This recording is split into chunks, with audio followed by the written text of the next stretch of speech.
Hello and welcome to Goldin Live as we approach the close to our July card auction. I am Scott Yager and I am joined once again by Dave and Ben. We've got a lot to do, a lot going on, but before we start going through the key cards in the auction and get updates on their pricing, I want to start with you, Ben, as the head of social at Goldin. Why don't you talk us through the schedule here for the next hour, explain where we are right now as far as this auction goes.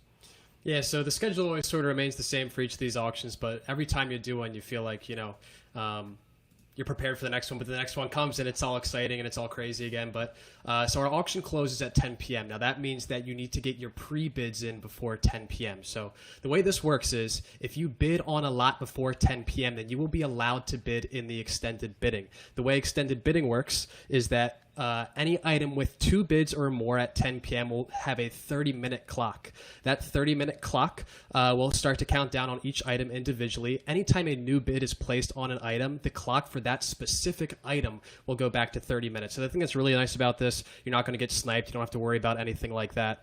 So once a bid goes in on a lot, after the extended bidding begins, that lot will go back to 30 minutes. So make sure you get your bids in now on the lots that you want to bid on. You will only be allowed to bid on the lots that you have already bid on after that 10 p.m. time comes and goes. So make sure you get your bids in now. I got about an hour until extended bidding begins. Love it. And we're going to be sticking around and covering the first half hour of extended bidding tonight. And Ben's following it all. He's the head of social here at Goldin. He's got his eyes and ears everywhere. And we're also joined by Dave, who is the head of consignments at Goldin. So he's going to take us into the first few lots themselves. Dave, what do we got here tonight? All right. Well, last hour of the auction, so people are they're getting their bids in. It's going to be a busy hour. Of course, you have Mayweather. You got Conor McGregor fighting tonight, or you could be with us right now. So I think this is where people want to be. So, why don't we start off by me introducing the first top 5 lots. Lot number 1 here is a monster. This is the 2003 Topps Chrome LeBron James Black Refractor. Very difficult to find these in PSA 10 condition. That's what really separates this from the other. This is the most iconic LeBron James rookie card. This is like the Jordan rookie, but what I love about it is you have different levels. You have the refractors, you have the X-fractors, you've got the Black Refractor, what we have here. And in a PSA 10, these cards have gone up almost as high as $500,000 in auction. The current bid on this one right now is $170,000, so this could be a great opportunity to jump in on a LeBron top-of-the-line card here just before Space Jam and other things come out this summer, which we'll get into a little bit later. And lot number 2 in the auction is another LeBron, speaking of LeBron, and this is a huge card. Number 25, you don't really find LeBron rookies with that low of a serial number floating around, especially in a BGS 10 pristine grade. So this card here is perfectly graded, and of course what I love is the number 1 draft pick inscription. It's the gold quantity of this, so this is one of the more limited versions, but the number 1 draft pick, the autographs graded at 10, everything on this is perfect. This one's already at $76,000, and we anticipate this one easily jumping to the 6-figure range later tonight. Lot number 3, another GOAT, if not the GOAT, to Michael Jordan, Encore game jersey. So what I love about this card here is the Encore game jersey to the 98.99 is this card right here. The 98.99 has gone upwards of a few 100,000 recently, and there's only 23 copies, so they're extremely hard to find. This one's graded a 5. However, it's really only graded a 5 because of the edges. Just really one area that's causing that. Otherwise, the corners look pretty nice. This card is very undergraded in my opinion. It's numbered to 23 copies only, so sitting at 22,000 right now, this could be a great opportunity for someone to put together that run. And of course, lot number 4, this card right here, Giannis Antetokounmpo. He is playing in the finals. He very well could be an NBA champion after this. I know they're down 2-0, but the Bucks were down 2-0 against the Nets. This is numbered to only 99 copies, one of his best rookies, and it's only 0.5 away from Gem Mint. The card's sitting at 11,000 right now. In Gem Mint, this is a 6-figure card. This is a really great opportunity, especially if they come back to get invested in that. And then lot number 5 here, Trae Young, who really kind of showed that he's one of the best in the league this NBA playoffs. This is one of his best rookie cards. This is the 2018 and 19 Flawless Logo Man. It's graded at gem mint condition. It's only at $28,000 right now. For example, Luka's logo man from this same set would be worth 7 figures. So if Trae Young develops into the talent that he could be, this card at $100,000 is going to be a steal tonight. Yeah, a great first 5 lots there. Now, Ben, I want you to dig into one of the most unique lots in this auction. It's lot number 6, which features the man of the hour in MLB right now. Everybody's talking about Shohei Ohtani, the hitter, the pitcher. He can do it all. This lot includes 17 cards in it. Is that right, Ben? What do we got here? Yes, this lot includes 17 cards of Shohei Ohtani, and the thing that's particularly incredible about this lot is that all 17 of these cards are one-of-ones. So a lot of times as a player collector, you won't have the opportunity to pick up a lot of one-of-ones as a player. Sometimes, you know, those cards might not ever be pulled. Sometimes those cards just don't come up for sale. In this specific instance, we have 17 one-of-ones of Ohtani for sale all at once. The thing to me that's really interesting about this lot, I mean, if you're an investor and you love Ohtani, I don't think you're going to find a better price to lock down this many extremely unique cards. But if you're someone who's a flipper too, I think this lot presents a ton of opportunity. A lot of these cards are BGS graded with no subgrades. I think if you resubmit those and get subgrades, or if you cross them over to PSA, I think a lot of these cards individually would do 5 figures. And the lot right now is sitting at $77,000. So with that in mind, it feels like a really, really great opportunity for someone to get involved. I believe there are 3 true rookies in this lot as well. So there's the years of this lot range from 2018 to 2020. I believe there's 3 rookies from 2018. A lot of great sets in here. I think you have his optic rated rookie, Bowman Chrome rookie as well. So there's just a lot of really, really good high-end cards in here that would be 5 figures on their own, and some that might ultimately reach 6 figures one day. So if you're someone who's a long-term investor, I think this could be a really exciting play. If you're someone who's a short-term flipper, you might be able to get in and out with, 10 or 15 of these, send them back to us and keep 1 or 2 and make your money back, right? So I think there's a lot of cool opportunities here with this lot. And obviously Shohei, I don't even know how many homers he's at now. Is it 32 or 33 or 37 by the end of the night? I don't even know. But he's just lighting it on fire. It's amazing. It's fun to see. I'm not personally someone who watches a ton of baseball. I was looking up the Angels schedule the other day, just to see Shohei. I think it's one of those guys that, is bringing life back to the sport and bringing a lot of people back to watching it. The sky's the limit for this guy. It's just extremely exciting. It'll be fun to see what this lot goes for tonight. Yeah, he's clearly transcending the sport currently. Dave, why don't we talk about somebody who transcended the sport of football for several years, Jerry Rice. There's a Jerry Rice card in this auction. Why don't you tell us about it? Yeah, this Jerry Rice rookie card, lot number 7, what makes this card so desirable, obviously besides it's Jerry Rice's #1 rookie card, is the PSA 10 gem mint grade. These cards have that colored border. Anytime you have a dark colored border, it's very hard to find gem mint condition cards. So with this low population Jerry Rice rookie, it's sitting at $56,000 right now. This is a card that has sold in the 6-figure range before, so could be a great time to get in with the football season not up yet, but it's very difficult to find it with that hard green border to get the corners, everything just mark free. So it really is, it's a football card to go after, and it's going to be one that's going to be worth money in decades from now as well. Ben, to go back to Ohtani for a minute here, this is something that I've been thinking about. Obviously, we look at that lot and all the cards featured. Some he's, featured as a pitcher. Some he's featured as a hitter. Do his cards go for more whether they show him as a hitter or a pitcher? Do we have any idea? Yeah, so I think my short answer to this is I have no idea. That's the honest short answer. But I think my intuition sort of tells me people will probably care more about the sets over time than they will care about which position he is shown playing in the specific card. So for me, I think, this 2018 Bowman Chrome that you see, the 3rd card here, that to me will always be a more desirable card than the 2020 Bowman Platinum. Bowman Chrome is a better set.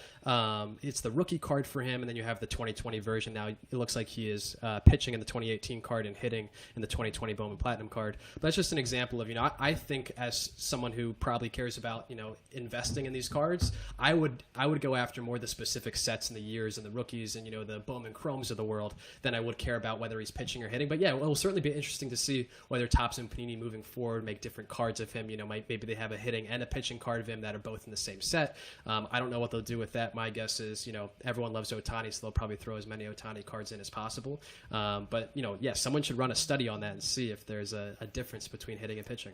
I have a theory on this, actually. Let's hear it. All right. So my thought is Babe Ruth, early in his career as a pitcher, and to find Babe Ruth in a pitching stance is a more desirable image. Now, we don't know what's going to happen with Ohtani, but the thought is sooner or later he's probably going to settle in, especially as he get later in his career, to predominantly whether it's DH or more of a known hitter, I would imagine. So I think seeing him in a pitching image now, you kind of are looking at him like, well, what he's doing at the plate is far better. But I think later in his career, if he does ultimately stop pitching, you're not going to see pitching cards as much. So just a theory, if something ever happened to the arm, or if he gets middle of his career later, maybe people would actually want the pitching images. So just a theory I had. I guess we'll have to see what happens. Anything's possible. But look, if he hits 60 home runs at the plate, people are going to want that batting image too. Yeah. Yeah, I like that theory. So, Dave, what do you think about that lot? What do you think those Ohtani cards are going to end at tonight? Any predictions? It's tough to say. I think definitely going to get into the six figures. I think a couple of those key cards in there are going to would go for 25 to 50,000 in this market alone right now. Just so if you pulled out like maybe the three best cards in there, if you looked at them at $25 to $50,000, then you look at the rest of the lot and think, okay, we're just, depending on where it ends out, just like Ben was saying before, you might end up being able to flip the ones that you're not interested in for 5 figures a pop and end up with a $25,000 to $50,000 card or two for your personal collection, and end up, kind of almost at a no cost, so you can't beat getting an Ohtani for no cost if you do it right. But I imagine it's going to go into the six figures. The question is, are we looking at 100 range, or will we get up to the 200 range? With the way he's playing, 33 homers right now, and it could be 34 by 11 o'clock tonight. Anything's possible, but he's as hot as it could be. I think 16 home runs in his last 21 games. So outrageous. Yeah, and All-Star Week coming up. So that's a name that's going to be floating out there quite a lot in the next few days. Ben, let me ask you about this Barstool break. It's exciting. It's a way to get in on some really cool action that's going to be transpiring in the next few weeks. Explain to everybody watching what this entails. It's several lots here tonight. Yeah, so I could talk about this for a while, but first and foremost, it's really cool to be partnering with Barstool Sports. I think everyone in the hobby is really excited when we get a lot of new eyeballs on the hobby. This is going to be an instance of a lot of people being reintroduced or even introduced to the first time for the hobby, which is really exciting to see. But most of you, I will assume, know how a box break works, so I won't go into too much detail on that. But essentially what's going to happen here is there's 20 packs in this box. Each of those packs is up for auction tonight. This box will be broken on Barstool Big Cat's podcast, which is called Pardon My Take. That box will be broken live with Ken Goldin, very own, our one of a kind Ken Goldin, and then we also have Barstool Big Cat will be on there, and PMT or PFT commenter. I get the names mixed up. There's PMT, there's PFT, but that's what the podcast is going to be. That's what the box break is going to be. So right now, there's 20 packs that are up for auction in our current auction right now tonight, available for 45 more minutes before extended bidding begins. It's lots 15 through 34. The lots right now are varying in price, which is really sort of crazy when you think about these packs all have the exact same chance and exact same opportunity to hit the big cards. A couple big key cards to talk about in here. Obviously, you have the Kobe rookie, you've got Steve Nash rookie, you've got Allen Iverson, and you have the possibility of hitting refractors there as well. A couple cool things that come with this break that aren't typical for a normal break. We have every single pack that is won will come with a shout out on the PMT podcast, which is probably worth way more than what a lot of these packs are even at right now. A lot of these packs are in the $1,000 to $2,000 range. I think if you're buying an ad read or a shout out on PMT podcast, you're probably paying $5,000 or $10,000. So that's a cool perk that comes with this. The other thing that's really cool and very unique and not an opportunity that you get a lot of times, there's a pedigree slab that comes with these as well. If you hit any big cards, we will get those off the PSA for you. And a pedigree slab just means that underneath the slab on the PSA holder, it will have something that is custom based on where the card was pulled. So in this case, it will say Barstool Breaks. Just another cool piece to go along with that. Imagine someone hitting the silver Kobe PSA 10 with the Barstool Breaks pedigree slab. Fingers crossed, we hope that happens. But any really big card that comes out of there, you will get the pedigree slab on. Everyone will get the shout out. And like I said, packs are ranging in the $1,000 to $2,000 range right now. I think some of those, it makes sense that they should all be the same price, right? So if you want to get in on a few of them right now, I think, go for those $1,000 ones. And hopefully, I'm assuming they'll sort of balance out by the end of the night, but I'm sure they won't all end at the same price. So, try to get in there and grab a bargain if you can. Yeah, Dave, what's the psychology there? How come some of these, wouldn't you just go and bid on the cheapest one at the moment? I mean, what do you think? Yeah, that would make the most sense.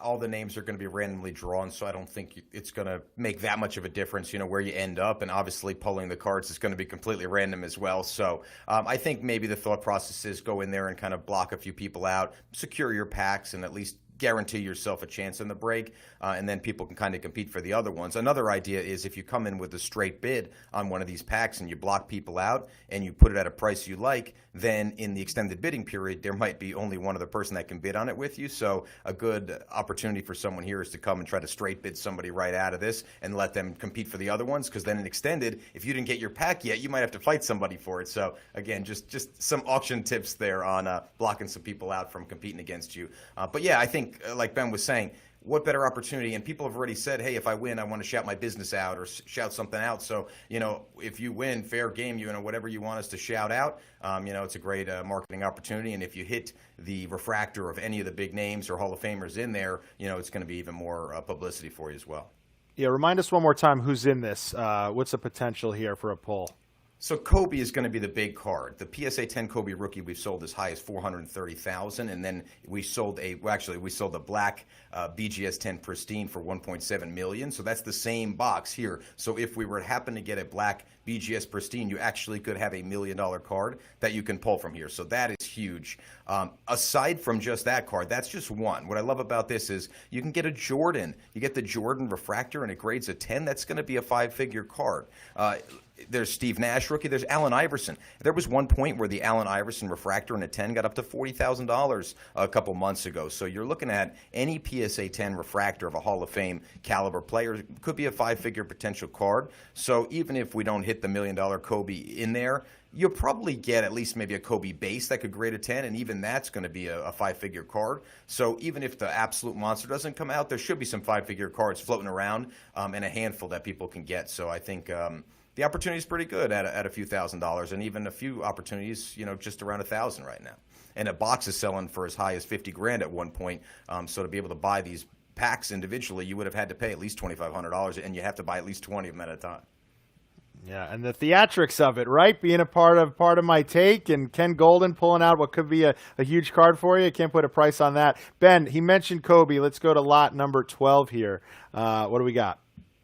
Yeah, so lot number 12 is the Kobe Bryant logo man from 2009-10 SP game used. So this one is numbered to 8. A lot of times you see logo man are numbered 1 of 1. We had one last auction that was a 1 of 1, but that one went for, I believe, right around $500,000. The fact that this one's numbered to 8 might give you the chance to sneak in and get a Kobe Bryant game used logo man for a little bit less than what you might normally get one for. So that's a really cool opportunity here. With a lot of these logo man cards too, you'll see ones that are warm-up used. You'll see ones that are even manufactured patches or photo shoot worn. This one here is actually from a game used patch. I'm going to check my other screen here really quick and see exactly what this one's at so I can let you know. It's at $48,000. So yeah, you look at that $48,000. We had one last auction that sold for around $500,000.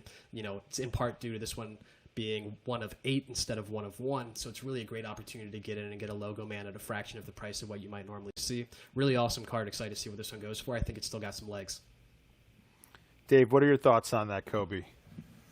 I love that card. I remember seeing it when it came in initially, and yeah, I thought it's definitely a great opportunity for a collector to get in there on it. It's not a 1 of 1, so there are 8 in the edition for Kobe's number at the time, but it's a great opportunity to get a logo man, and I do think it'll get around 6 figures. But we've been selling Kobe logo mans for $200,000 to $500,000, so to be able to get a logo man around the 6-figure range.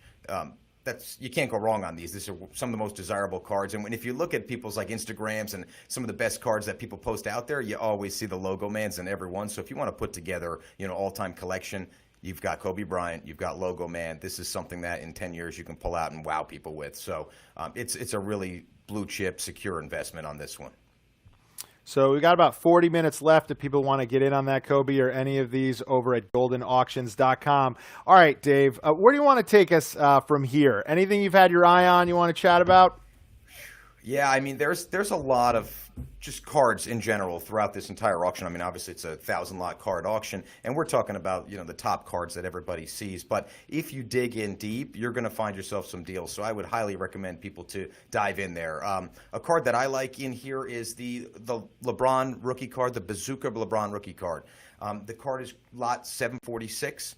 and it's a PSA 10 card, and it's got tons of action. And again, it's sitting in lot 746, and that card is only a few $100s right now. So this is a really tough issue to find in gem mint condition. And again, I love the opportunity to buy LeBron. I think if you're watching the Suns right now and you're thinking, wow, maybe the Lakers weren't that bad this year, you know, maybe they were just a couple games away from winning it all again, and thinking of them probably going to make some moves this offseason. And then obviously, of course, you have Space Jam coming out as well. I feel like LeBron's going to be a great buy right now, particularly tonight and for the next week or two. And Space Jam is coming out here in 6 days. So this is probably your best opportunity to get LeBron before he's right back front and center again. And then next thing you know, next season's going to be starting. And, I imagine he's going to come out hot. And he's going to be approaching some all-time career milestones very soon. So this is somebody that you want to scoop up. You want to wait and see as he approaches. He's a durable player. We all know this. We all know LeBron is going to play for several more years, and he knows he wants the records, so all-time points, assists, every category he is in contention for.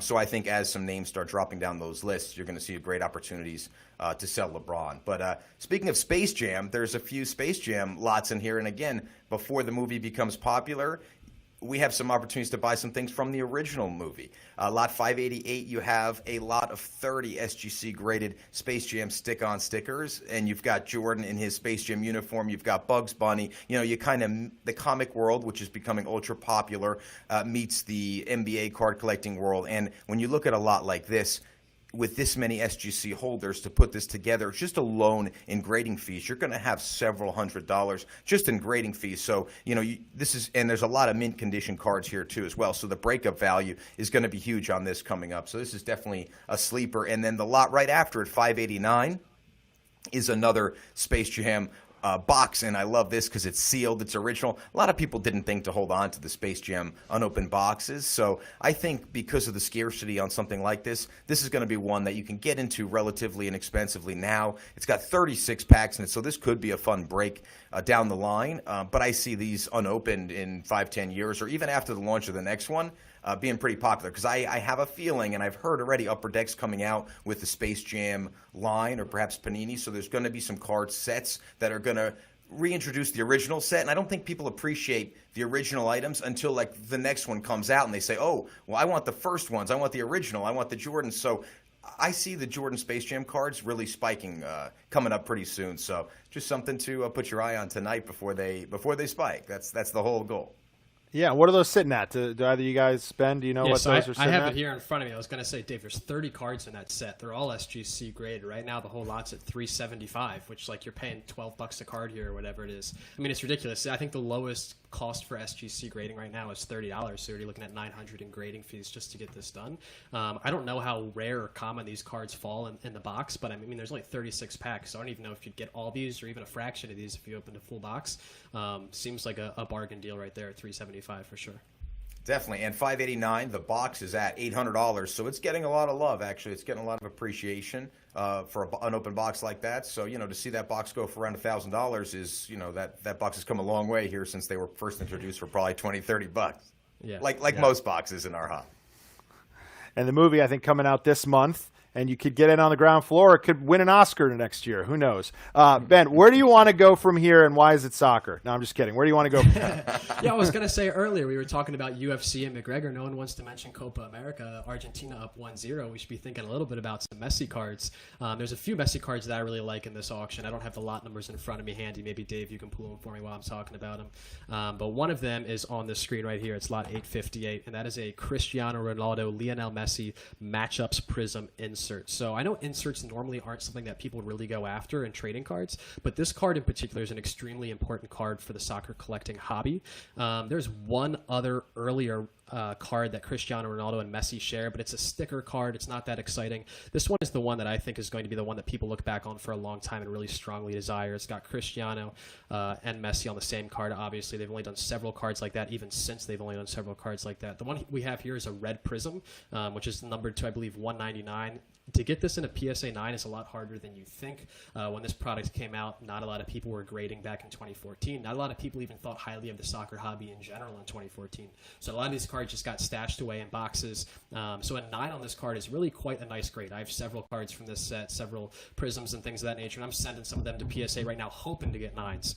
So a 9 on this card is really quite nice. A couple other cards here I'll talk about really quickly, and one of the things too that I'll talk about I think is really important for this slide is the ambiguity around some of the rookie cards. I think some people that might be new to the hobby just sort of assume that a rookie card is a rookie card is a rookie card. It's not quite that cut and dry, and I'll talk about that here for the first two cards, lot 134 and 136. So lot 134, this is a 2017 Topps Chrome Christian Pulisic BGS 10. I believe that one, the orange, is numbered to 25, so really nice low numbered card there for him. The general consensus would be that this is a rookie card, but I'll tell you why it's not quite that cut and dry, and sort of the pros and cons that go along with that. So the pros, the argument that this is a rookie card are he's in his Dortmund kit. That's his first club. It's his first Topps Chrome card ever made, right? The argument against it is he does have a few cards from 2016. He has 2016 Panini Select. He has 2016 Panini Black Gold. He has 2016 Donruss. He has 2016 Panini Aficionado, among a few others. But people here still like to say that this is a rookie card because the Dortmund kit, because it's his first Topps Chrome card. In the same way, Jordan does have cards that predate his 86 Fleer, but there is a lot of consensus around the fact that that 86 Fleer is a rookie for him. Moving on to Mbappe. So I'd say the Pulisic, most people would say that's a rookie. Mbappe, almost everyone would say is a rookie here. So he does have a 2016 paper card. It is a card of him on Monaco. With Gene Quarantine on it next to him. So that's his only card. It's a sticker. So what you get with the Topps Chrome, 2017 Topps Chrome, it's the first PSG kit. It's his first Topps Chrome card. It's his first card. That's the first year of having a card that's not a sticker. So this one, I'd say there's even more consensus around it being a rookie. I'd be very comfortable calling the 2017 Mbappe a rookie, even though he does have one that predates the card. So I think some people get scared away sometimes by, oh, there's a card prior to the card. I mean, think about Jordan, right? 86 Fleer is the card to go for. There's definitely some market around 85 Nike, 85 Star, but 86 Fleer is the card to go for. And I think in the same way, I think we're going to see 2017 Topps Chrome be the card to go for Mbappe. Last I checked, that card was sitting around 47.50. I think, with their early exit in Euros, it's a great time to jump on it. People are like, oh, he missed a PK, it's bad, whatever. Messi and Ronaldo have missed so many big PKs throughout their career, it's incredible. I mean, when you're the guy, you just get put in that opportunity a lot of times. And even if you're a 75, 80, 90% shooter, you're going to miss one every now and then. It's just luck of the draw. So I would not be scared away by that. When Mbappe missed that PK, I was watching like, oh, I get to buy some Mbappe cards now, right? Like the market's going to be down. I'm going to take this opportunity. But that's just like a little bit more what I think is interesting about the rookies and the ambiguity and the opportunities to buy. But to me, that Mbappe card is going to be viewed as one of his, if not his best rookie. The purple version there, PSA 10, number to 250. It's a beautiful card, and I think very undervalued right now. Let's move over to Hoops and Zion Williamson, who, believe it or not, can now finally, I believe, celebrate after a game legally. He just turned 21. Dave, we've got a Zion card in the auction tonight. Yeah, we've got lot 14. We have his National Treasures RPA number to 99. This is his best rookie card pretty much in a standard run. This would be the equivalent to the exquisite LeBron card that is a 7-figure card right now. So if you are bullish on Zion, which I think you certainly should be, just everything factored in there, this card should probably go for around 6 figures because it's an 8.5 and it's such a new card. They're thick. They're hard to get in 9.5s and 9s. So this card here should end up around 6 figures. But if you can get it for anything less, this is one that you can definitely put away. And these cards should be going at $500,000 to $1 million if he starts winning championships and starts dominating the league. So the investment potential here is great. Everybody knows that the card's not $1 million now. But if you look at Luka's card, that's gone for 200, 300, 400,000, and you look at Zion, who's maybe on his way. If he ever becomes that LeBron James caliber player, this is going to be a 7-figure card. So the card is at $48,000 in the auction right now. And it's got a 3-color patch on it, and it's the number to 99 version. So definitely a great buy. Aside from maybe some one-on-ones and some logo mans, this is really the rookie card that you want to get as Zion. So another guy who's great time to buy right now. The season's over. He wasn't in the playoffs. The team is trying to figure out what they want to do. So if they come out, and I fully believe Zion can put up 30-plus points a game, win a scoring title, maybe be an MVP contention, if not next year, within the next few years, and they make the playoffs, this card is going to be, you're never going to find it under 6 figures again. So this might be your last opportunity for some deals on Zion. Yeah, I think I saw a stat that he was averaging the most points out of anyone 21 or younger, or before the age of 21. So yeah, never a bad time to get in on him. Ben, we have 30 minutes left until extended bidding begins. We will also be staying on the line and covering that. Anything new as far as the Barstool breaks? Are people coming in on those? Any action? Yeah, so I think when I first talked about them, the lowest ones were at 1,100. Now that gap is closing, so we still have some at 2,000, but the lowest ones are now at 1,300. So I would say get in there and get your pre-bids in before any more bids come in. You want to get your pre-bids in as low as possible. But yeah, that's the other exciting thing you just mentioned is we're going to be on tonight for the extended bidding as well. I know last time we closed at 10 right as extended bidding started. So now we're going to be on from 10 till 10:30 as well, so we can actually talk about some of these things as they finish and reach their final prices as well. So that'll be exciting. But yeah, the gap is closing there. It's, in between 1,300 and 2,000 now. I expect the gap to continue to close, and I do expect that a lot of these packs will go for more than $2,000 as well, quite frankly. People are trying to block people out. That's what they're doing right now. Yep, man. It's smart. I don't know. We might see the ones that are at 2,000. They might be the ones that end for the least in the end, right? It's it's how it works, right? Yeah, Dave, you were mentioning that earlier. It's funny, to the naked eye, to some idiot like me, I look at it, I'm like, who would come in at 2,000 here? You got one at 1,100, but you're right. Explain the blocking once again for everybody. So I've been buying and selling from auctions for a pretty long time. And, there's a few different strategies when you're in an auction. The one strategy is leave everything low, get your bid in, and just hope nobody notices because it's low.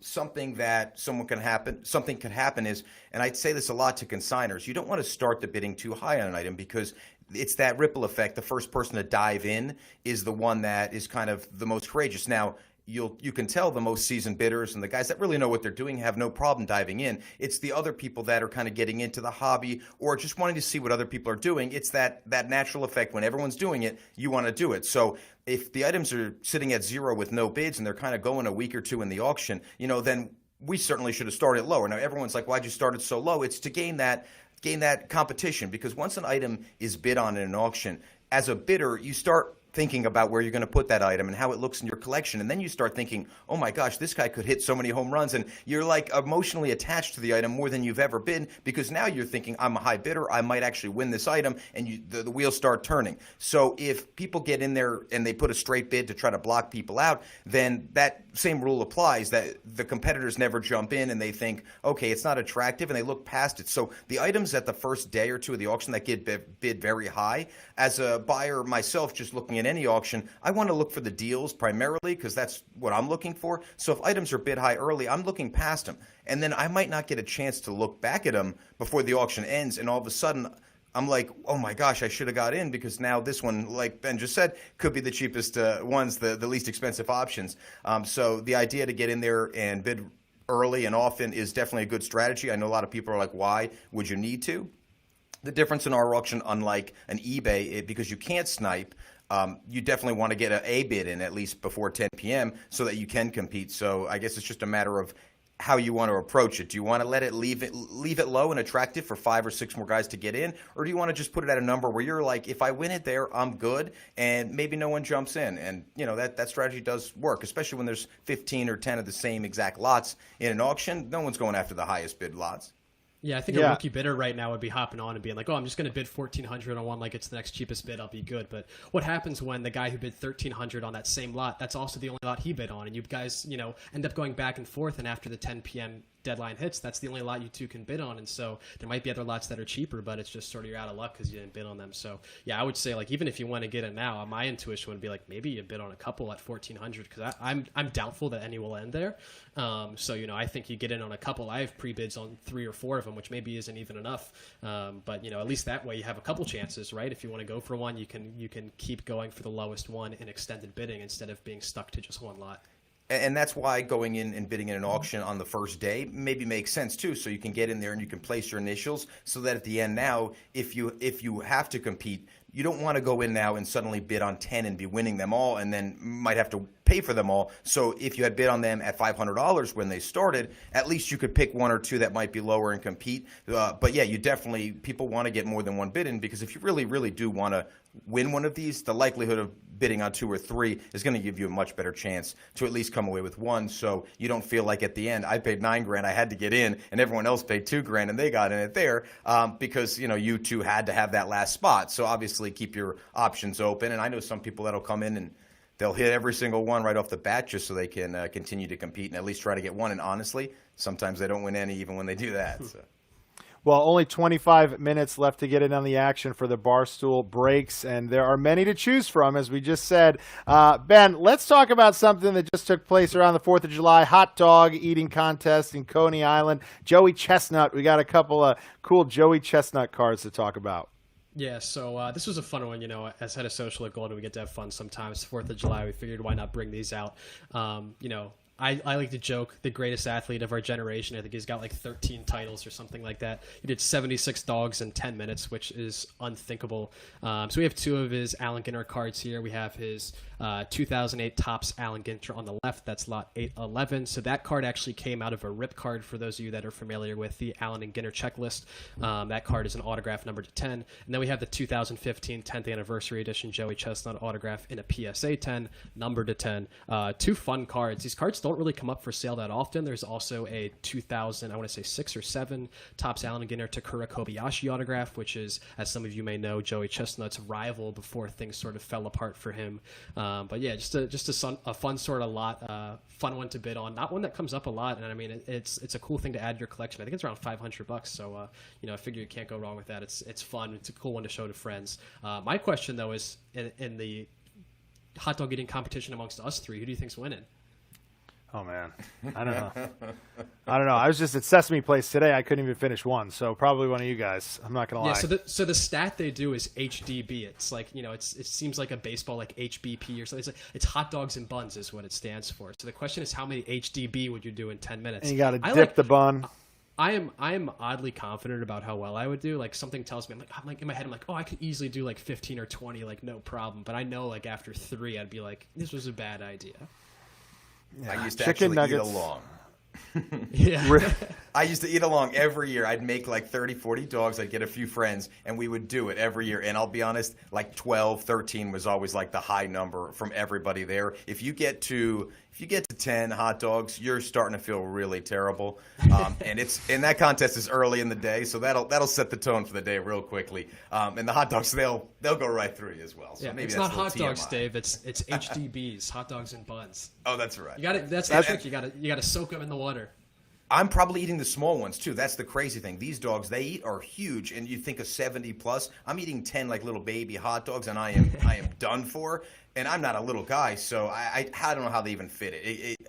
It can't be healthy. I mean, it's got to be one of the toughest things to put your body through. I mean, obviously it's not healthy. I think we could agree on that. I once took down, I think, 14 to 15 pigs in a blanket at a bar mitzvah. But that's about it. I don't think I can hang with either of you guys. We're talking about one of the goats of hot dog eating. Let's talk about some other goats that are out there, greats from other sports. That's right, other sports like hot dog eating. Dave, what do we got here? All right, we've got a nice selection of vintage, and we have a nice selection of vintage across the whole auction. But the 52 Bowman Mickey Mantle you can find in lot 43. I love that it's a centered card there.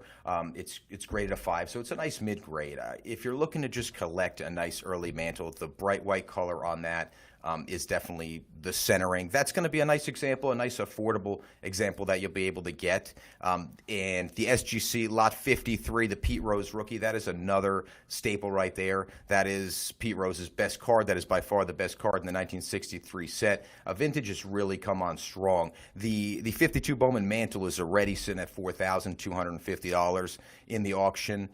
The Pete Rose rookie is sitting at $6,500, but that's an 8 near mint. It's centered. If you're looking for a vintage card, an 8 centered is, in my opinion, one of the stronger grades you're going to look for. And I love the Joe Namath rookie sitting in lot 55. That is a tough card to get in a 6 because they're so big. It's very hard to keep those cards with other cards because they were so big. They called them the tall boys. You couldn't really keep them with other cards without the tops hanging out. No binders really fit them. So to get an excellent mint 6, and I know everyone thinks everything's an 8 or a 9 or a mint. If you look at a 6 without being graded, that card to the owner, and you can see it's a little left to right off center, that could have looked like an 8 or a 9. So that card is extremely sharp and rightfully sitting at $4,250. And then if we're talking about blue chip investments, the Wayne Gretzky rookie card in an 8. Those cards shot up tremendously in value this year. That is the greatest hockey player. There's no doubt about it. So when you're collecting, you want the GOATs. That card's sitting at $6,000 right now. So I think it's got a few bids left in it. I mean, that card at $10,000 is a steal. Those cards got up to almost $20,000 when the market was really taking off, and in just a short period of time. But again, that is the staple blue chip card. That's something you put in the closet for a few years. You know it's going to be worth a lot more. These are things that people can start putting away for a little while. I think people should look in this market right now is maybe I want to hold something for a few years, or maybe let's sell right now because the Jordan rookies, they're starting to go crazy again right now. I see another pop. We've got the national convention coming up in a few weeks, so I see the hobby kind of taking another turn here real shortly, and I can see some values starting to spike. And when values start to go up, then they usually follow. So as soon as things start going up, everyone wants to jump back in, and I think we're very close to that happening again. So this might be, again, one of the best opportunities to get some decently priced cards before everybody is buying these cards really quickly again. Less than 20 minutes to get your bids in at GoldinAuctions.com. You talk about opportunity, Dave. Ben, let's talk about Chris Paul. He's 2 wins into a potential NBA Finals win here. I mean, what could this do for his value in as few as 3, 4, 5 days from now? Let's talk about lot 891 here. Yeah, championships are definitely something that can cement a player's legacy. I think you look at a player like Charles Barkley and was an incredible player, a Hall of Famer, but a guy that maybe just doesn't get the love he deserves on his cards, in part because he never won a championship. For Chris Paul, this is not an overly expensive card. It's a really nice card. It's an on-card autograph, numbered to 25. It's a true gem mint. It's got the on-card autograph with the nice patches there. I think it was sitting around $650 last I looked, but it just feels like a great opportunity to get in on a Chris Paul card, before his market really does rise in the event that he wins the finals here. And it's looking really good for him. He's up 2-0. Obviously, they're going to Milwaukee. I think, the Bucks are definitely going to put up a fight. But still feels like either way, like Chris Paul is a guy that probably does not get enough respect for what he's done for the game and what he's done in his career. I think he's one of those guys that once he retires will sort of shine like a really nice light on and be like, oh, look at all the stuff he did. And maybe we don't appreciate it as much while he's here. I think same sort of thing happened with Vince Carter when he retired. His prices really went a lot higher. I think people really had this new appreciation for him after his retirement. I sort of imagine CP3 is going to be the same way. I think he's got a few years left. Certainly the way he's playing now, he has a few years left. But I would love to see him get a championship this year. And, independent of whether or not he does, I think this is a great card. But if he does, it's definitely a great buy. Yeah, interesting timing. I mean, closing tonight, the 2 wins, they're looking good for the, if you had to pick a team right now, it's probably the Suns, but anything can happen. So it's a convenient time for that card to be ending. Yeah, and Chris Paul's a great guy as well. I used to work exclusively with him as one of our athletes prior to coming at Goldin while I was at Steiner, and he used to come to our office, he used to do signings with us, and this was, really before he was kind of a top-tier player. We got him nice and early, and, a philanthropist, always donated. He always had his brother involved, the family. He was taking care of his father, bought a house for them. So, really a guy that you want to root for.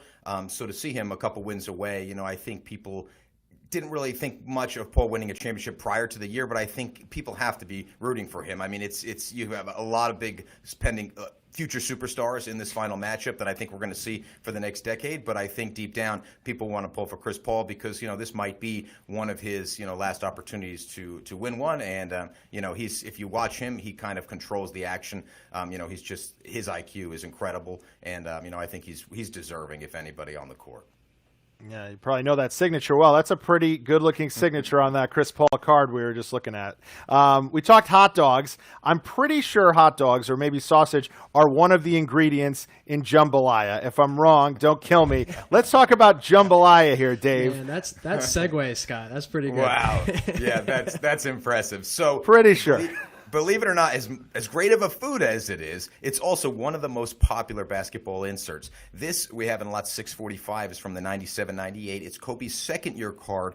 Even though it's graded an excellent 5.5, again, this is a card that is black. It's got a dark border. It's very hard to get in tip-top shape. And if you'll notice, the edges, the centering, everything on this card is excellent. There's just a little surface scratching, that you can hardly even see. So a really undergraded for the overall presentation card. And this one, we started it nice and low. This was one that, we had people get in there and bid on. It's got 32 bids already. It's sitting at $27.50. And this is a card that in an 8 or a 9. This is a 5-figure card, so this might be an opportunity where someone is just, passing up because they're scared off by a 5.5, but it's a great opportunity to get a Jambalaya Kobe second year, and also in lot 645, we've got the Michael Jordan, and again, in 5 condition, but if you'll notice, the subgrades are all tip-top. It's just a little bit of that surface, and, it's just like a Pokemon back of a Pokemon card where you have that really dark border. These black cards, they just, unfortunately, you have a little bit where you can see a little white through or some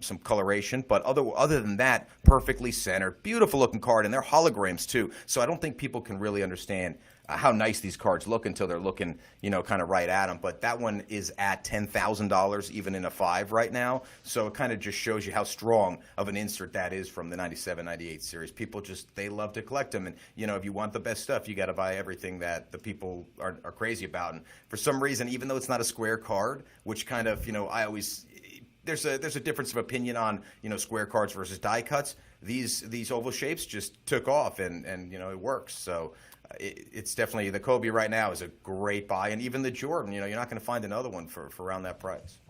Only 15 minutes left to get in on the action at goldenauctions.com. So let's help some people out. Let's update some folks on some of the NBA stars we have in the auction. Ben, let's take a look at some of these. You got any updates for us? Yeah, so lot number 1 I'll touch on first. There's a few things I want to say about this, but the first update is it was at 170 when we started the stream. Now we're at 180, so we got another bid coming in there. The last one of these we sold did sell for $450,000, so it feels like a great opportunity to buy a blue chip investment card.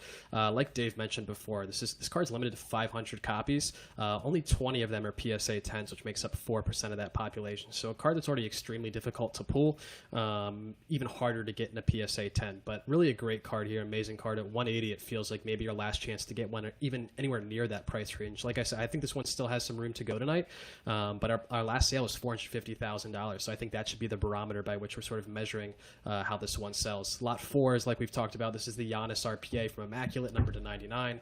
We'll see how Giannis does tomorrow night. I'm expecting that the Bucks come back and get one on the board at home. But this card could be worth a very, very different number in a few weeks from now. I know they're behind 2-0, but I think that card could definitely be worth a very different number should they come back and win the series. Trae Young, we've got at lot number 5. I think this one is overlooked a lot in a lot of ways. BGS 9.5. It's really hard to get a flawless logo man in a BGS 9.5. I don't know if people really realize how difficult that can be sometimes to grade a card, a 1-of-1 thick logo man card that well. This is a true rookie for him as well. I believe it's sitting at, I'll tell you a real number actually, or maybe I won't. I believe it's sitting around $40,000. But for Trae Young to be that low, I think if you compare it to what a Luka would go for, and Trae really showed out this playoff series. I mean, I hate to admit it because, like I've said before, I'm like a Sixers fan. I feel you guys taunt me and make me talk about the Trae Young cards all the time. But that card is sitting at it's only $28,000 right now. So it feels like, imagine that was a Kobe or a whoever, or a Luka or anyone. Like, imagine it was a guy that's been around the block for a while. Imagine it was someone that's a multi-time All-Star, what that card would be worth. And I think that's definitely possible for Trae's future. And I'm excited to see, what it goes for tonight, but feels like definitely a little bit of a gamble whenever you buy a young player, but the trajectory is there and it makes a lot of sense in my opinion. Dave, with only 12 minutes left for people to get in on the action, any you want to update folks on? Well, actually, going back to that Trae Young card we were just talking about, I mean, he kind of reminds me of like a Steph Curry almost. And if you look at how beloved Curry is and where his values are, and obviously there was an interesting sale, on a Curry logo man not too long ago that was 7 figures plus. This could be a great opportunity, if that team can get some pieces around him, and we can end up seeing this card. Really, this card could be $1 million card if Trae Young starts winning championships and becomes like Steph Curry. So this is, really a great opportunity. Another card that I just absolutely love, and I'm going to let you guys in on this one, is lot 778. It's way down in the auction here, and this is an 05-06 SB Authentic Game Used Edition jersey card. It's got quad patches, and if you're going to put 4 people on a card, you have Michael Jordan, LeBron James, Kobe Bryant, and Wilt Chamberlain. It's numbered 5 of 5. It's graded an 8, which is a great grade for a card like this. You have multiple breaks in some of these patches as well. This card is sitting at $4,000 right now. you're not going to find a combination like this. So I think this one here is a steal for someone to go in there and try to get there. With everything going on in the tennis world right now, something that's really taken off, I guess this year are the Net Pro tennis cards. I kind of noticed this around January. There was a 2003 set which has some of the best rookie cards in tennis, probably of all time. This might be the best rookie class you're ever going to find. It's 2003 Net Pro. We have in lot 727, we have an unopened box. There's 18 packs in this box, and you could pull a Roger Federer rookie. You can pull a Serena Williams rookie. You could pull a Rafael Nadal. I mean, these are three of some of the best players in that entire set. And this box is sitting at $300 right now. So, you get a PSA 10 grade on any of those rookie cards. That's a, potential $1,000 card right there. So that's definitely a great deal. But something that is extremely overlooked is the lot right before 727, lot 726. And that is actually an entire unopened case that includes 10 of these boxes. So we have one box going for $300, and we have 10 boxes at $1,300 right now. So if you guys are watching this, that is an opportunity you might want to jump in on, because that case is clearly a third under where it should be value-wise right now. So that could definitely be a great opportunity for someone to get in and get a great deal on that. And it's in a case, so it probably doesn't display like the single box. But if you're looking at value opportunity here, 10 times the value in that lot. So that's definitely something to look at. But there's a lot, throughout this entire auction. Again, if you guys like lots, or if you like Ken Griffey Jr. and you believe that his rookie cards are undervalued, there is an entire group of Ken Griffey Jr. rookie cards. There are lots of 500. If you're, again, an investor and you're looking to maybe get some things graded, there is a lot of 540 89 Bowman cards. That card in a PSA 10 is almost $1,000. I have to imagine there's going to be dozens of PSA 10s. That lot is at $2,100 right now. That lot is $1,040. And if you look at the auction from lot 1,040 all the way down to about 1,047, you're going to see a lot of 1,000 rookie cup Griffies at $750. When you think about the dollar value per card, lot 1045, you have 500 Fleer Griffey rookies at $800. I mean, we're talking dollars, just dollars for each of these cards, buying in quantity. And any of these cards in PSA 10s are going to be several $100s. So it's definitely a great opportunity for an investor to come in and scoop some of those lots. Yeah, great info on the deep lot cuts, because we only have 8 minutes left. So that's a lot of scrolling to do if you're going to get to those on your own. So Dave, coming in hot towards the close here. Ben, why don't you update us on the Barstool lots?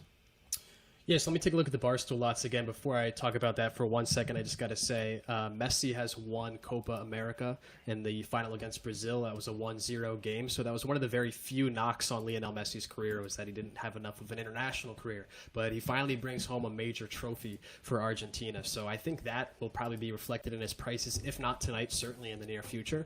And even in the long term as well, I think that's a big box that he just checked tonight. I'm scrolling through the lots right now for Barstool. I don't see anything below 1,500. So I think a few people took our advice and probably got in on a bunch of those lots that were a bit cheaper. I see two 1,400s here, so there's still a few there for anyone who wants to jump in at that price. I think the highest lot is 2,100 now, but yeah, like I said, I expect these to run. I still think if you want to go for these and you're late to the game, I still think build a couple, and that's going to be your best bet to get one. Yeah, like I said, 7 minutes left, so we only have time for rapid fire at this point. Okay, before we do rapid fire, let's get back to Ohtani. We got that big lot of cards. Has that moved at all, Ben?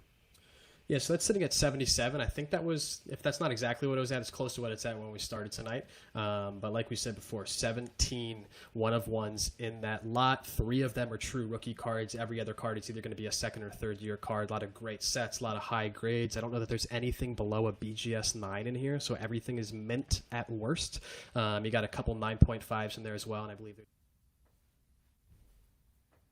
seems like a really great opportunity to get in on Ohtani.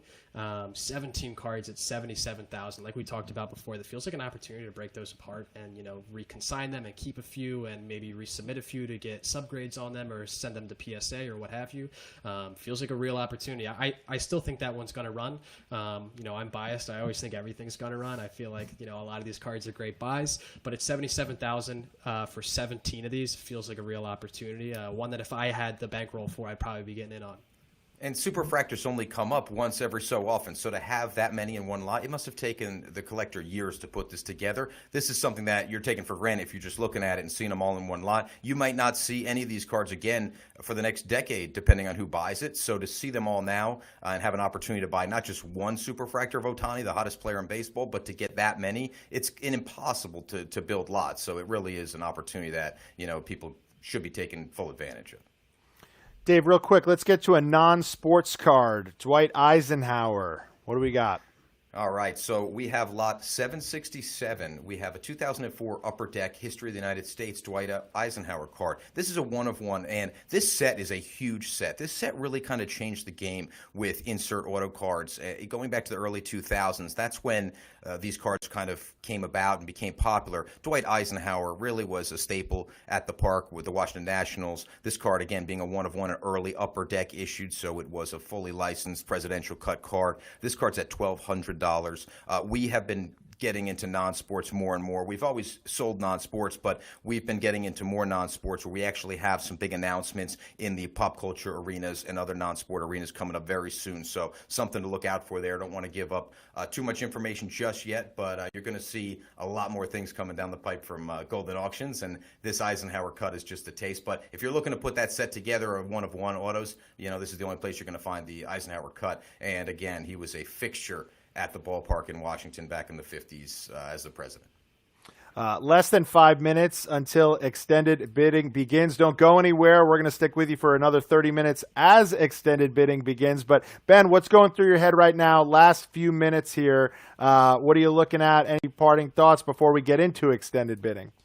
Yeah, one of the cards I wanted to hit on, it's the most expensive card right now. I don't even think we've talked about it. It's the PSA 10 Jordan. It's lot number 8, the 1986 Fleer rookie card. That card's sitting at $220,000. Many of you have probably already seen the video that Ken put out about the 1986 Fleer Jordans, but if you haven't, let me just talk about it for 30 seconds. Basically, to summarize what he said, when we sold one of these for right around $750,000, there was a very rapid increase in prices for these. And right away when that sale occurred, there was a number of people who were in this card for a much lower amount than that $750,000 range who started consigning to us immediately. I think we received about 40 PSA 10 Jordans, which makes up right around 15% of the entire population of PSA 10 Jordans that exist of this card. So that was the thing that, people were worried about. Oh, there's too many. There's 2 in every auction. These are going to be available forever. Like, when's it going to stop? Well, the point that Ken made in his video is that it's stopping now. We had 40 of these, and now we are down to 3. So it feels like, we aren't getting more, and we haven't brought one in consignment in over 45 days. The people that bought these at the higher prices, the people that sold, or the people that didn't want to sell, that's all sort of starting to even out now. People who bought these at $200,000, $300,000, $500,000, $750,000, they're not selling now. They're going to go into the vault. They're going to sit in there for 5, 10, 15, 20 years, or even beyond. So right now, the one that we have is sitting at $220,000 before BP.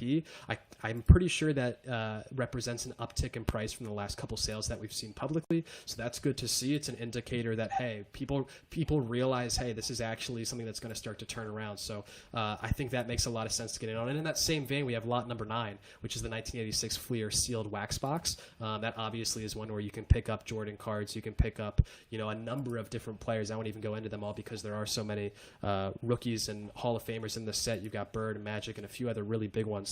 But this is at $150,000 right now. So if you hit a couple of those big cards, that's a real winner there as well. And whenever you want to just pick up, something that sort of is a indicator of the entire rookie class for a season, right? You go for the wax, right? So if you really like Trae and Luka, maybe you just buy 2018 Prism hobby boxes. And in the same way, if you really like that class and the guys that are in that set, a great way to sort of get almost like an ETF of that class is to go for the sealed wax box. And in this case, $150,000 is the bid on that one, whereas we're at $220,000 on the PSA 10 Jordan. 2 minutes left. Dave, approximately what percentage of this auction will not go into extended bidding? Do you have eyes on that at all? I could actually run those numbers because that's what people should be doing. If you go on our site and you go bids by least bids, that's something that's going to give you an opportunity to maybe clip something before an auction ends. We hate to see anything go without bids. We try to start everything, at an attractive price because it's an auction. Nobody wants to go through a month process and then have to kind of refigure it. Luckily, we don't have that many lots that have no bids, but there are about 30 lots with no bids. So again, if you went to our site and you quickly hit the least bids and you search research that way, you might get in on some good deals there. And then there's a handful of lots with single bids that ultimately will end as well. So if you were to be able to hit those one time, you can get a good deal. And there's a Ronaldo early career card here that's got one bid at 200. That's going to come to an end here, in a minute. There's some unopened packs with Adrian Peterson rookies on them. There's a nice Kobe signed card limited to only 10 copies that only has one bid at $2,500. The list goes on, but we're there now. We're at the point. It says please refresh, and you know what that means on our site. It's time. Yeah.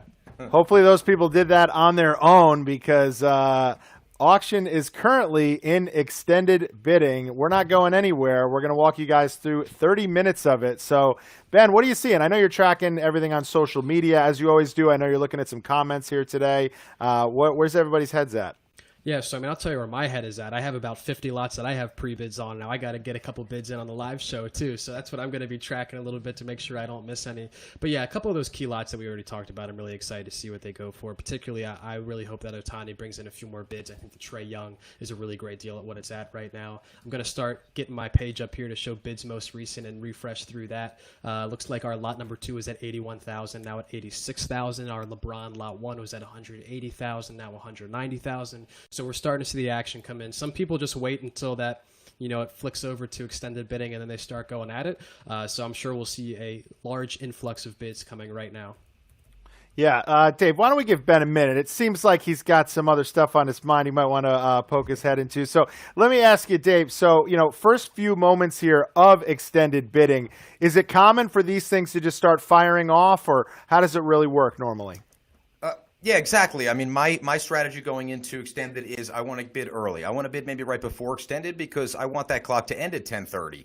The lots that usually last the longest do that, but the lot number 1 is already up to 190,000. Lot 2 at 86,000. Lot 3 has not moved, so this is a steal right here. This Encore game jersey card, and lot number 4, the Honest card, is still sitting at $11,000. So again, 0.5 away from a 9.5. That is certainly a great buy. Trae Young has finally moved at $30,000, so somebody was itching and ready to get in and bid on that. But the Jerry Rice that we were looking at in lot number 7 right after, Ohtani's staying still at 77, but this Jerry Rice, this one is just sitting at 56. A lot of people might wait until 10:28 to bid. I'd highly recommend at least getting in there. I mean, the system is moving super quick right now, so anyone can get on there and move around. But the Jordan rookie card, again, I see these going back the other direction, and with the National coming up and, us only having, down to our last couple of these cards, this is a beautifully centered one here at 220,000. Still a great deal. I think, you're not going to be able to get them around that number anymore. But another lot here, number 10, the LeBron Ultimate Collection BGS 9.5. It's a great time to buy LeBron. This number to only 250 copies. It's one of his most iconic cards, and it's gem mint. And this card here is sitting at $90,000. This is a card that was floating around $200,000 here when he was playing, and they were thinking maybe winning another championship. So could be a great buy to hold on to for next year. Lot number 11 we haven't even talked too much. I wanted to get into for a minute, but lot number 11 is a huge card here. This is the Noble Nameplates LeBron. This card actually is at $71,000 right now. It's numbered to only 25 copies.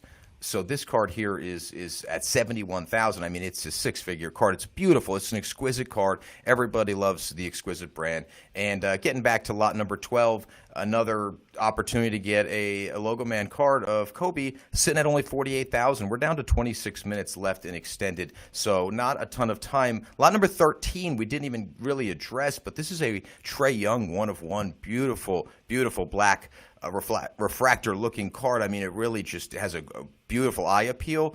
And this card's sitting at $12,000. So if you're looking for a 1/1 rookie card, this is certainly the one. And speaking of best rookie cards of up and coming players, lot number 14, the Zion Williamson. This one is at $51,000 right now. And honestly, I have to refresh my screen because the bids just keep coming in here. The Trae Young just jumped to 13. Everything else is kind of, people are waiting. But lot number 2 just jumped up to 91,000. So, again, this next 5-10 minutes, things are just going to keep kicking. But I see lot number 2 getting, into the mid 6-figure ranges for sure. Now, Dave, for those who are tuning in with us right now, and this might be the first time they're ever watching extended bidding, just take place live. Explain how this works. So you mentioned there's 26 minutes left in extended bidding. Does it all just end in 26 minutes? No, it gets extended as people bid, correct? Exactly. As people bid, it will add 30 minutes just to that individual lot. So again, if you get your bid in nice and early now, then that auction might end at 10:34 instead of bidding at 10:28, and now that item's going to be open until 10:58. You definitely want to get your bids in early, in my opinion, because if you're on the site at 11 o'clock and these lots are still open and there's only 20 lots still open, people aren't going to have a choice but to bid on those. So if you get in early and try to get those bids in and try to block people off, they might not have a chance to come back. They might be a high bid on another lot, and then they get outbid after 10:30, and they thought, oh, I would have bought the other lot had I been the high bidder there. So the longer that you can be the high bidder and not have other lots that you're high bid on, everyone has a budget that they're looking to spend. So, if someone gets outbid at 10:45, they might have gone and bid that lot, and if it's closed, you ended up winning the battle, so to speak. So, this is the opportunity to get in there and bid now before before it gets too late and these things, disappear and get closed out, really. Yeah, a couple new big bids coming in too while you're talking there, Dave. We got the lot 12 Kobe Bryant logo man. I think that was at 48,000. Now it's 66,000. We also have lot 4, the Giannis RPA from Immaculate. I think it was around 11. Now that's at 15. So it's good to see those two running up. I see someone in the chat here on YouTube referencing their I think it's probably their Maradona autograph, but it's lot number 880 sitting at 950. It's a Maradona autograph number to 25. So for only 950, that feels like a pretty good one to be in on. I might have to check if I have a pre-bid in on that one. But yeah, bids are rolling in pretty quickly right now. Every time I refresh, I'm seeing new stuff. We got a David Beckham rookie at 7,000. We got a Tom Brady gold vinyl power prism number to 5 at 8,500. Kobe Bryant, that's Jam. That's one of my favorite inserts. It's a really cool insert. If you haven't seen it, lot 670. That one's up to 4,750 now. So stuff is really running. We have this is one that we talked about earlier, lot number 858 with Messi and Ronaldo on the same card. Like I said, an extremely important card in the soccer collecting hobby. That card, lot 858, with a starting bid of 300 is now at 7,500. So for the naysayers on the low starting bid, I'm a big fan of the low starting bid. Whenever I can sign, I'm like, start that thing at $100. So that one started at 300. Now it's at 7,500. I think that one could still have a ways to go. You see it here on the far right. That's lot 858. A lot of bids coming in. Even as we speak, every time I refresh, I'm seeing all sorts of new stuff. So definitely an exciting time. Tiger Woods lot 733, one that just got posted on social before we went live. That one's now at $1,200. I see Mbappe getting some bids. I see Tatis getting some bids. I see a 1958 Aquarella Pele, a card that we didn't reference yet, but that's one of his rookie cards. I see that at $7,000 now. So a lot of action going on right here. Giannis lot 4 now at $16,000 as well. So they're coming in. Yeah, Dave, I see you got your eye on something. What are you looking at? Looking at those Ohtanis, actually. I'm looking at all the different colored Ohtanis between lot 138 and 140. Not the Superfractor lot. That one's staying put at 77. So somebody, is positioned nicely there, even though we have 23 minutes. But the other Ohtani lots they're all jumping around. It's kind of hard to see where they're going to end up right now. But we just got a $28,000 bid on the gold refractor number to 50. The orange is, I think it's well over 50K right now, which is incredible to think because his Superfractor batting last year only got bid just over 50. So that one was a tough one there. I think the steal of the auction is going to be lot 36, honestly. Yep. I think that definitely, for someone who's looking, I mean, he had 4 strikeouts yesterday, so this is something that, someone's going to look past. But that one got up to 13,000. I predicted that at about 25,000 when this auction started. The red versions online are going for about 10,000, and this is 5 times as rare. So theoretically, this should be a $25,000 to $50,000 card. So I think this one is certainly a sleeper. And we have other Wander Francos in the auction as well. So again, a guy that isn't starting off super hot, even though his first game he hit a home run. This is a guy that you can probably get some pretty good deals on. But yeah, it's good to see that these first handful of lots are jumping. Again, lot number 1, someone's looking pretty good there, but it's good to see Giannis moving, and Jerry Rice is up to 61,000 now. The Kobe logo man card is getting some love. That one's at 66,000. So again, I think that one's going to go for $100,000 or right around there. But this is kind of this is what it's all about. Watching that card go from 48,000 to 66,000 in the last so many minutes, and seeing if it's going to end up even twice as high. Lot 35, in my opinion, is kind of overlooked. This is Fernando Tatis Jr. The guy is one of the hottest guys in the league. This card's sitting at 12,000. This is a Superfractor. It's Stadium Club, but it's Stadium Club's been around since the early '90s. It's always been a iconic brand. It's Topps. It's a one of one. It's a beautiful card, and it's gem mint. Sitting at $12,000. This is a guy that has already showed us he's one of the best players in the game. And right from the beginning, when he came in, he was young and he was slashing 300 plus. He's really just impressed, at every stage of the game right now. So, some of these vintage cards as well that we talked about earlier, a card that we didn't even talk about at all yet today is lot 52. This is the second-year card of Karl Jastremski, and this card is a Gem Mint 10. There's only 4 of them. It is sitting at $33,000 right now. There's actually a lot of PSA 10 cards throughout the auction that looks like it came from a set break, and they're inserted throughout. But some of these cards are started at $500, and they're sitting at $24,000. So people just love the vintage PSA 10s. And if you look back 5-10 years ago, these were $2,000, $3,000 cards. So I think PSA 10 Pop 4s of Hall of Famers from the 60s are going to be absolute solid investments. So if you are in on one of those, congratulations, because I think that's a great buy there. Yeah, taking it back to lot 36 for a second, that Wander Franco Superfractor that we were just talking about. I know we sold a red refractor from his Bowman Chrome rookie autograph. I think that one sold around $150,000. That one was numbered to 5. So here you have a one of one. Obviously, it's not the same set. Bowman Chrome is a bit more desirable than what we have here. But this one still, I think, is definitely going to be a bargain at what we're looking at it for. And people, they love to rush to judgments like 4 strikeouts in one game. People look at a very small sample size, and for investors that really know what they're doing, that creates a real opportunity, right? I was talking about Mbappe missing the PK. Great, it's my time to buy. Wander Franco, 4 strikeouts. Great, that's the time to buy. A couple other big bids coming in for lots. We have lot 7, the Jerry Rice PSA 10 rookies, up to $61,000. A couple of the Shohei Ohtani 2018 Bowman Chrome autos are starting to get some real movement. So we actually have lot 138, which is the orange refractor number to 25 and a BGS 9.5 with a 10 autograph. That one's at $81,000 now. So that one's actually eclipsed the lot of 17 one of ones, which is interesting. Goes to my point earlier about people care a lot about those sets, and they care about Bowman Chrome as sort of the go-to for baseball. So it feels like, that makes a lot of sense in that aspect. But yeah, a lot of bids are coming in. I see actually all 3 Ohtanis got bids here recently. I also see lot 170, a Conor McGregor one of one just got a bid. I know that the fight on now. It's like, I think it was 10 o'clock was the undercard. But I don't know how we have not talked about this card yet. I mean, it's a one of one McGregor. The 2019-20 Prism at UFC is like the hottest set. It's the first UFC set, and Prism's a huge brand. Some of these cards are 6-figure, 5-figure cards coming out of the boxes. These boxes are not cheap. I've been a UFC fan forever, but McGregor is fighting tonight. He's the most popular UFC fighter of all time, and we have a one of one card that's sitting at $3,000. So it's not his main base image, but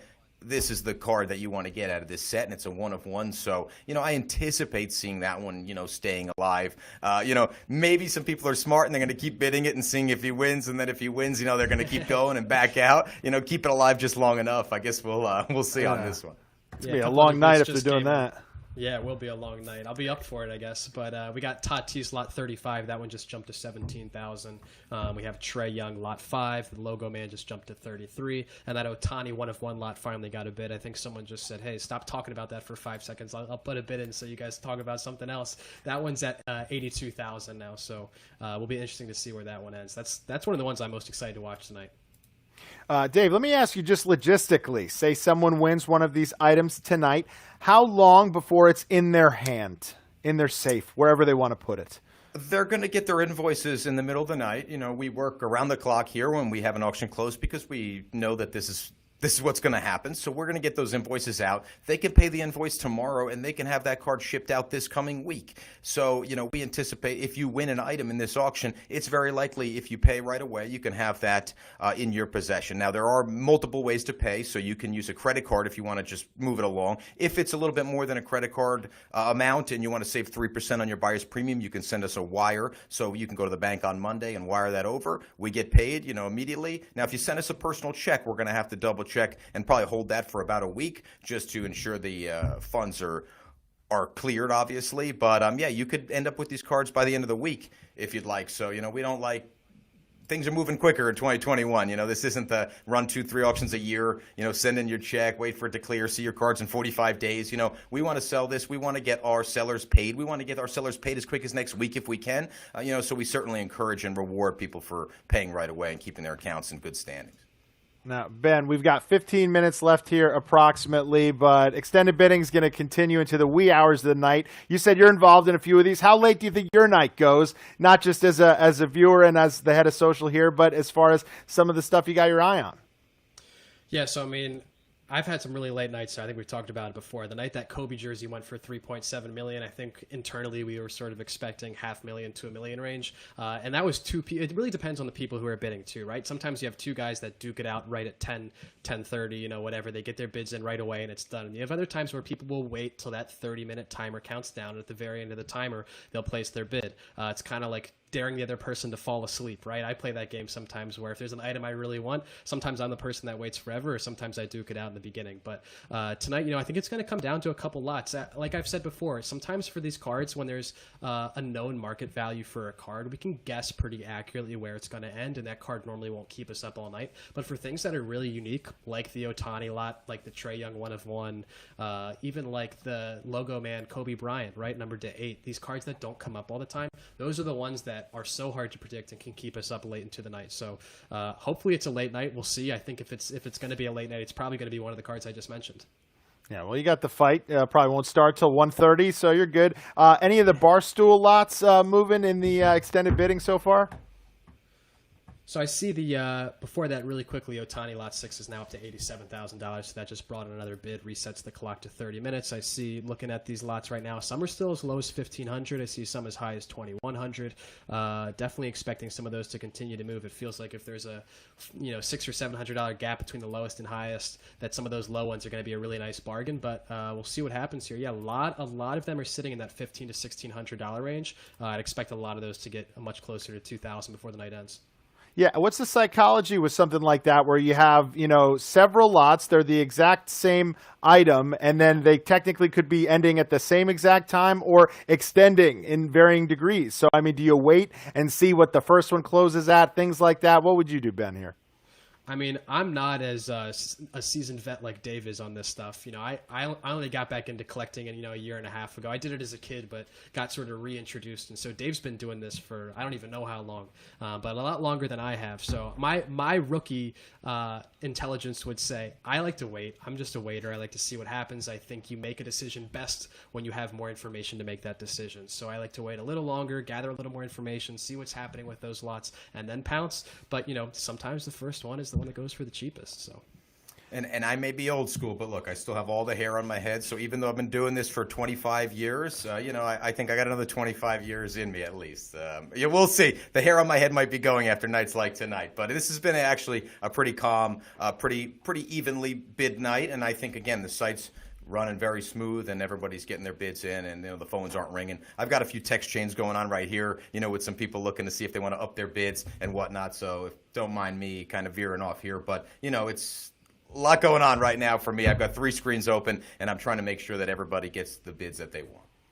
Yeah, this, I guess, is what extended bidding is like. It's cool that we're giving people a look at it. So while he texts away, Ben, what are you staring intently at?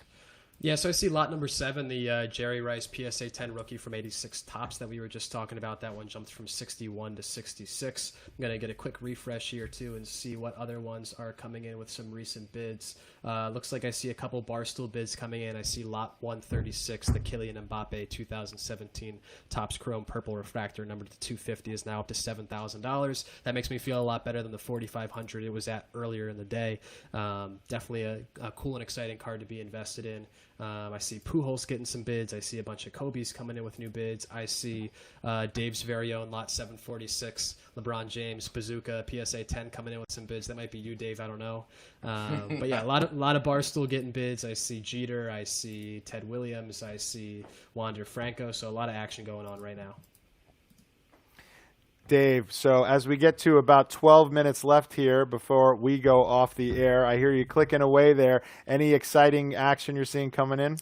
I'm seeing obviously people are loving Ohtani, so his pricing is just incredible to watch right now. Lot number 4, the Giannis card, again at 16, that'll put it over 20K. That's a pretty solid number on that card. Again, though, if someone's looking to bump that and get it crossed, this is, as Ben was saying earlier, this is a card that could be a 6-figure card potentially. So, this is the time to get in now and kind of hold and see where the market takes you. But yeah, the Ohtani Superfractor lot's at 92,000. The orange refractor's at 86. Even the gold is at 33 and the blue 22. So, just really incredible lots. Yeah, we're sticking around till 10:30. Do you guys expect? 10:27, 10:28. You see some action coming in on some of the stuff that didn't move at the top of the hour. Yeah, Ben? Definitely. If nothing else, I'll be the person who's bidding on those few lots because I'm sort of letting my few that I'm watching trickle down. So I'm sure I'll have a couple bids to place at 10:27. But yeah, we have the Tatis Super just got a new bid. The Wander Franco Super just got a new bid. A lot of Barstool lots are getting bids now, sort of as I expected. I see a lot of them bumping from 15 to 1600. The Shohei Ohtani lot, again, another bid at 92,000. So these are a few that could take us late into the night. I saw one of the Shohei Bowman Chromes just got a new bid as well. Ansu Fati, 2019 Topps Chrome Champions League, number to 75 and a PSA 10 is now at 42.50. The Mbappe Topps Chrome's now at 8,000. So looks like a nice night for soccer here. And bids are still flying in pretty feverishly. Every time I refresh, I'll have more news for you. Dave, we've got 10 minutes left here. Why don't we start at lot 1 and just update everybody with where we're at right now? Absolutely. So give me 1 second here, and I'm going to get in. So lot number 1 is sitting at $190,000. With the buyer's premium, that puts it about $230. A great deal on that low pop card. Lot number 2 is sitting at $96,000. So right around where I thought. We got another bid on it already. Yeah, that quick. We got lot number 3. We're at $28,000. That's got some room here. Lot number 4, the Giannis card sitting at $16,000. 15 minutes left on that one. Lot number 5, the Trae Young Logo Man card that we've been a big fan of today, that's at $33,000. So I think that's got some room. There's 20 minutes left there. But the Ohtani Superfractor lot is at $92,000. So we're already into the 6 figures with the buyer's premium on that lot. And lot number 7, getting some respect here. The Jerry Rice rookie card is at $66,000. I remember when this card got to $30,000 about 5-6 years ago, and everybody said that is outrageous. To see these cards even at $10,000 at one time in PSA 10s was like, wow, they're never getting any higher. These are now 6-figure cards, and again, very low population. So this is a card that isn't going to just keep popping back and back up. So again, if you're looking to hold on to something in low pop, this is definitely a good one. And only 7 minutes left on lot number 8. So you'll see the staggered end times, meaning certain lots didn't get a bid, but that lot's sitting at $220,000. So with the buyer's premium, that puts that lot a little over $250,000. So, nice to see these cards kind of climbing back towards the $300K mark again. And a great deal on lot number 9 is that unopened box. That box has potentially 3 Jordans in there, maybe a PSA 10 Jordan, maybe a PSA 10 Jordan sticker. That is sitting at $150,000 right now, when these boxes got upwards of $300,000 during the height of everything recently. Let me just refresh, honestly, because I don't want to give you guys bad information. Lot number 10, the Ultimate Collection LeBron James, is sitting at $90,000, so that's certainly a respectable 6-figure number right there. And lot number 11, that card is sitting at $71,000, so nobody's hit that in extended. And it might be a scenario where somebody pushed it up nice and high early, right around $100,000 to get an opportunity to own that very rare number to 25 LeBron exquisite card. The Kobe Logo Man is at $66,000. So again, even with the buyer's premium sitting just shy of 6 figures. So I think another bid or two, is still a pretty solid buy on that. And the Barstool lots are, they're pushing 2,000 approximately. Some are as low as 1,400, and other ones are sitting at 2,100. And like we said earlier, maybe the smart idea was to get in at 2 and kind of see what happens. Most of these Barstool lots have 25 minutes left on them, so people just got in and bid on those.